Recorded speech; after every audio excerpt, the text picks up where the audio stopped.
Hey everybody, welcome to T-Roy Cooks. I appreciate you joining us today. Folks, today we're doing an experimental video for you, okay? I'm just kind of winging it. I've never tried this before. We're gonna give it a shot. I'm cooking brisket, hot and fast on the Weber Kettle, and we're using the new version of the Slow and Sear from Adrenaline Barbecue. Dave, I appreciate you sending it to me to check out. This new version of the Slow and Sear, you can take the water pan out and it'll give you more charcoal space if you just don't need the water, okay? But, you know, for grilling. But we're doing hot and fast brisket. I am going to use the water pan, and I am using lump charcoal in the Slow and Sear. So we're going to check it out, see how well this performs. And again, experimental video. Hope you guys enjoy it. I know I'm going to have fun. Y'all stick around. T-Roy's chilling in the backyard grilling, cooking up some barbecue for you. T-Roy's chilling in the backyard grilling, showing you that you can cook it too. Always with a beer or whiskey, but he cooks responsibly.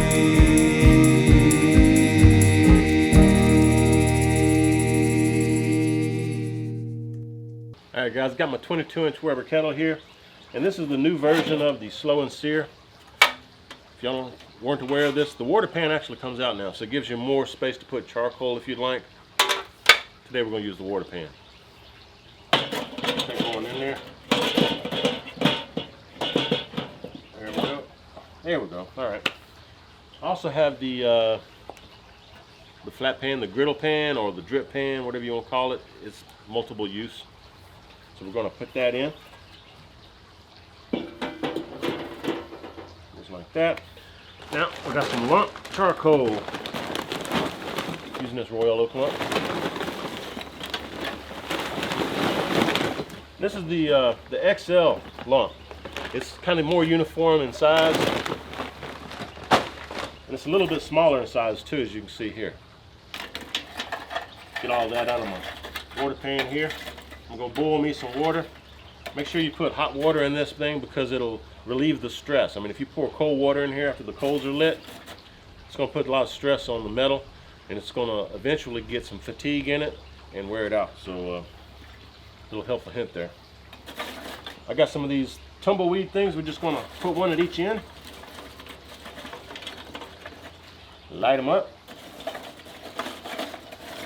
So yes, we are going to have all these lit, and that's how we're going to do the hot and fast on this brisket. Alright, get it lit up. And let me go get some water boiling here. All this is coming up and getting the fire going. We'll catch y'all back shortly when I'm adding some water. Alright, my lump's coming along pretty good. I'm going to go ahead and put some of this boiling water down in the trough here.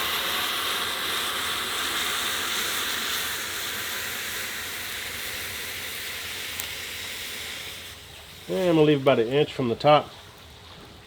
Now this is the brisket we've got. I went over to my HEB and got it yesterday. This is a USDA Prime. It's about 11.7 something pounds. $4.99 a pound, but it's already market trimmed. You know, it's trimmed the fat down to 1/4 inch or so. And I just took this out of the fridge. It is still very cold, and that's the way I want it because that's going to help it absorb a lot of smoke. What I'm going to do, oh, and if any of you guys have an HEB close to you, y'all check it out, because when I went to get this one yesterday, I saw 3 Wagyu briskets there. They were $5.99 a pound. This one's $4.99 a pound, but $5.99 a pound ain't bad for some Wagyu, and it sure did look good too. Almost got one, but I didn't feel like dropping $100 on a brisket. So we're gonna do this prime right here. This is just a test cook anyway.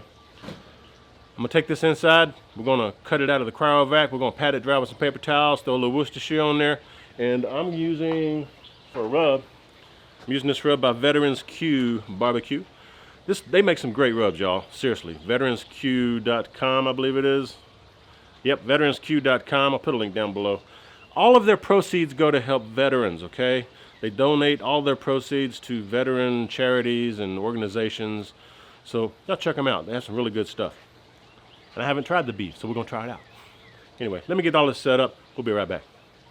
And like I said, the butchers over at HEB, they trim this up really nice. I'm going to go fat side up because I'm cooking indirect. The heat's going to come up over the dome lid and come back down on top of the brisket. So I'm going to do fat side up.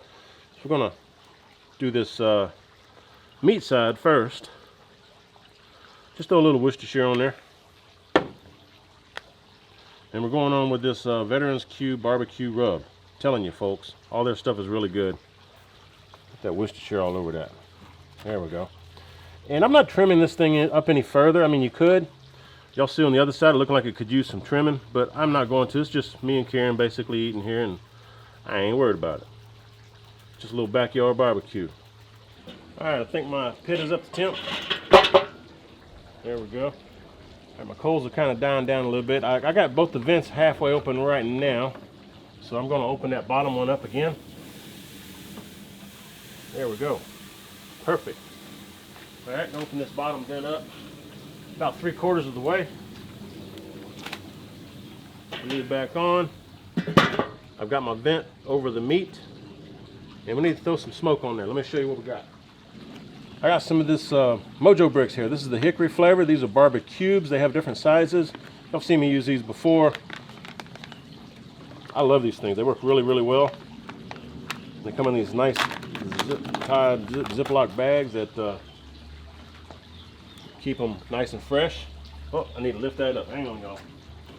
Open that baby up so I can get in there and put me some wood on there. There we go. Put a little chunk in there. Let that one burn for a little bit, and then we'll throw another one on there. And if you're wondering what time it is, there you go, 10:43. Today's Friday, April 26th, 10:43 a.m. Let's see how long this baby takes to cook. Put my lid back on. Hey folks, it's been 1 hour, 11:45 now. Let's give it a look-see. See how we're doing.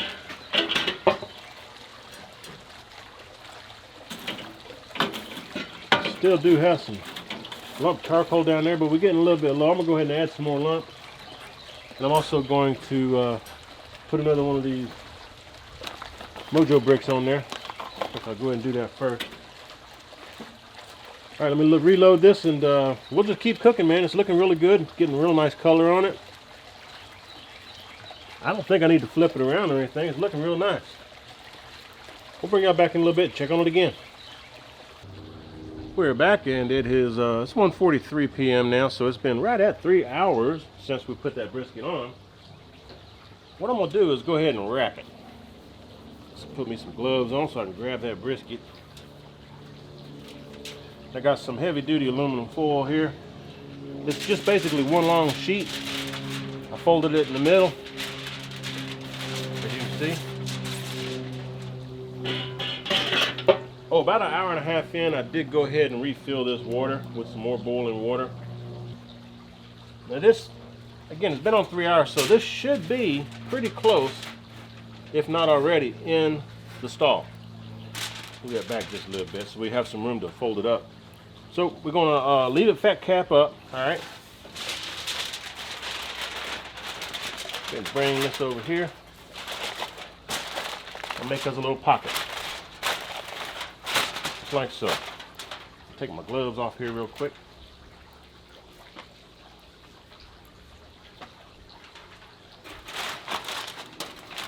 Fold up the sides. Just like that. You've already got the back folded, so you don't have to worry about that. Get the other side over here.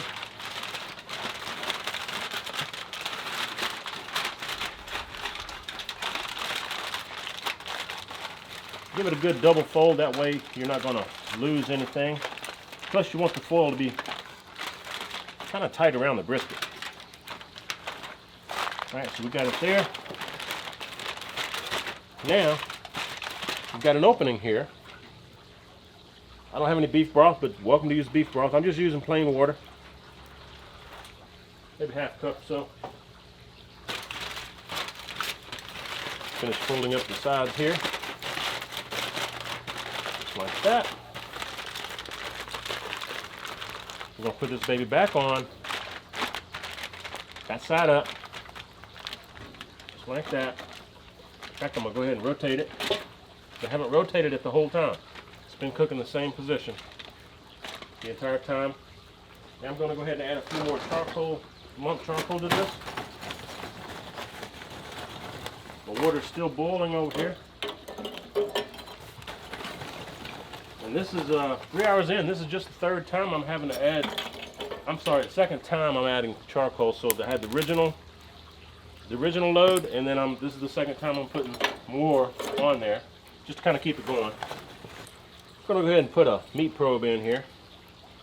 That's the point here. Let's go about midway here. Like that. And I have no idea what I've been cooking, what temp's at. So I'm gonna go ahead and put one of these probes in here if I can. I'm gonna get it squeezed in here. So we can kind of get an idea of what kind of temps we're cooking at. There you go, make sure that's not touching the foil. Give you a false reading there. All right, let me see where we're at. Yeah, we're in the almost into the stall. 144 on the brisket. All right. Put the lid back on here. There you go. We're gonna let it rock and roll. Oh, while I got y'all, let me get you up here where I can see you. While I got you guys, I wanted to give a couple of shout outs. Me and Karen recently were on a road trip. I mean, like this past week. And got the chance to meet Larry Wolf, one of my fans. He's the German in Ennis. He's from Ennis, Texas. Me and Karen just were on the road, and we decided to stop in at the International House of Pancakes, I think it was, IHOP, just to grab something to eat, you know. We was hungry. So we stopped in there, and my boy Larry was up in there, and he recognized me. So I got to meet Larry and you know, say hey to him and his wife. It was great meeting you, Larry. I appreciate your support, man. It was fantastic meeting you. You're a big old boy like me, huh? Also, one of my fans, Benjamin, down in Baton Rouge area, Louisiana. I heard Ben got to meet my grandma, Mama Jean. So, man, Ben, I appreciate your support as well, man. It's always fantastic when I get to meet my fans. Ben, I'm sure I'll meet you someday since you know my grandma. So maybe we can hook up. Get to shake your hand, give you a big old bear hug. Anyway, folks, we're gonna keep cooking. I'm not sure how much longer it's gonna take, maybe another 3 hours or so. I'm just having fun sitting out here. It's a beautiful day. But we will continue cooking in the foil, and at the very end, I'm gonna peel that foil back, and we're gonna let that bark crisp back up. Now, before you wrap, like I did just now, I wanted to make sure that bark got a nice dark color. That's what I was looking for, and it is. It's almost black. It's kind of a dark brown, okay? That's what I'm looking for. And you also want to make sure that your rub is sticking to the meat. It doesn't come off on your fingertips when you touch the meat, okay? That's when you're sure that you can go ahead and wrap. All right, so look for those signs with the color, and also make sure your rub is stuck to the meat. After that, you can go ahead and wrap anytime you want. So I could have wrapped this probably about an hour ago, you know, at the 2 hour mark. But I decided to get a little bit more color. So that's the way I like it. I like my bark. We're gonna keep cooking. We'll catch y'all back here in a little bit. We're at the 5 hour and 10 minute mark. I don't think you can see that, but it is 3:57 p.m. Just a hair over 5 hours into the cook. Check out where we're running here if y'all can see that. We got 377, and we've been running about 350, give or take 25 degrees with this lump. So that's pretty good. And we're right at 200 degrees on the internal. So what I'm gonna do, I'm gonna check with my thermopin. Just probe it, see how tender this is. And it's a flat. Oh, that's very tender right there. That is too, yeah. Yeah, that's done. Hope it's not overcooked. So what we're gonna do, folks, get you up here, man. We're gonna take this and we're going to just leave it tinted. I'm gonna open it up just a little bit, let the hot air get out of it, and then we're going to just let it rest, basically for, kind of like to go 2 hours with it, just let it rest. You know, I'm gonna tint it back after 15 minutes or so, let some of that heat escape. But we're going to tint it back and just let it just rest. You gotta let it rest. At least 1 hour. I'm gonna try to go 2 hours. Depends on how hungry my wife is. Y'all know how that goes. So we'll bring y'all back here in a little bit. Show what it looks like. I may make some burn ends. Y'all stay tuned. All right, guys, this has been resting for an hour and a half. Let's cut right down the middle. Let's see what we got. Cause I really don't know. I know one thing. It's jiggly, and y'all know I like my jiggly briskets. Oh yeah, man. See what we got here. There you go. How's that? That looked pretty doggone good, man. That's a nice point on this thing. Cut us a little bit of this. A couple of slices here. See what we got. This is the flat. I got the point back over here. Back here. Oh yeah, man. Nice little smoke ring down here. Yes, sirree. Let me see if I can cut me some of this point and flat. Separate this. There we go. Oh yeah, man.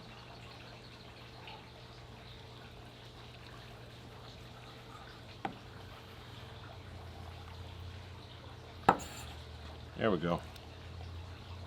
Cut some of this flat. Oh yeah, hack it up, baby, hack it up.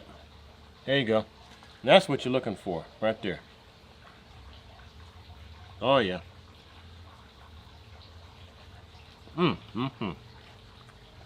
Folks, that's some good eating right there. All right, so let me go and that's the back side. It was sitting in the liquid. That's the top side. Got all the smoke on it. Can't let that go. Okay, we're gonna cut some of this up. I think I'm gonna skip the burn ends, but let me cut some of this up, making me a plate. We'll be right back. Give it a taste. All right, guys.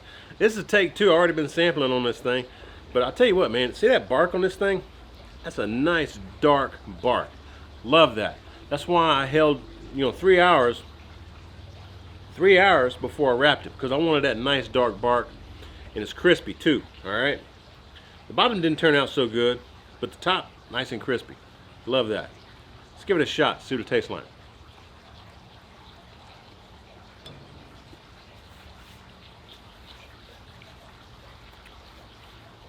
That's some nice rub. Really, really good rub. That's a really good rub. That's my first time using it. I mean, I tasted it straight out of the bottle.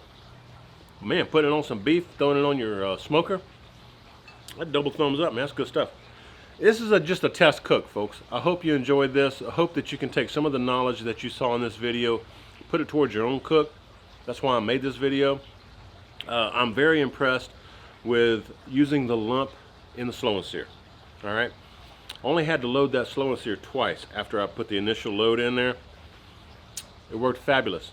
Over 5 hours of a cook. What else? Brisket itself. Try to go prime if you can. If you go with a cheaper cut of cheaper grade, you're not gonna get the same juiciness, same tenderness. So get the best that you can afford when it comes to the grade of beef. That'll really help a lot. I just, this is an exciting cook for me because it was just kind of, I was winging it, Hope that came through on the video for you guys. And I keep looking down at this brisket here because I want some more of it, folks. And my dog's going nuts. Anyway, hope you all enjoy this. If you're interested in anything I used in the video, check out the links down below. They're not sponsoring or anything. This is for you guys, all right? I learn and I make mistakes, and hopefully you will learn from my mistakes so that you don't make them. That's what we're all about here, teaching you guys how to cook. Hope you enjoyed the video. Hope you share the video. And when you do, please tell all your friends that T. Roy cooks responsibly. Cheers, everybody.